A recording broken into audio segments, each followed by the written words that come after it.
Shtrenjtimi i naftës ka bërë që të rritet çmimi i biletës së transportit publik në linjat e autobusëve Korçë-Tiranë. Nëse më parë një bilet vajtje-ardhje kushtonte 1.400 lekë, sot kushton 1.600 lekë.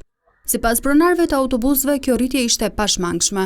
Dhe tash që rrit nafta detyrimisht nuk na dilte sapi dhe e bëm në tarifën 8.000 lekë sa që takon.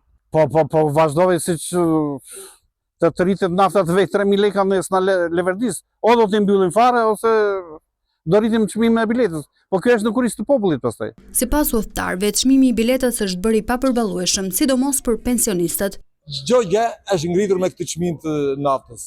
Zgjidhja është që shteti, si tërë këto vende që kemi kufi, të ulë një farë takse, që të ulet nafta, se kështu nuk i përballojmë dot. Rrogat janë shumë të pakta, çmimet janë shumë të larta, edhe arsyeja është e papërballueshme. Por në Tiranë 7.000, tani 8.000 lekë. Dorim në vend që mos lëvizim nga shtëpia dhe pive në kafe. Shoferët e autobusëve kanë paralajmëruar se çmimi i biletës do të rritet edhe për linjat që lidhin Korçën me qytetet e tjera.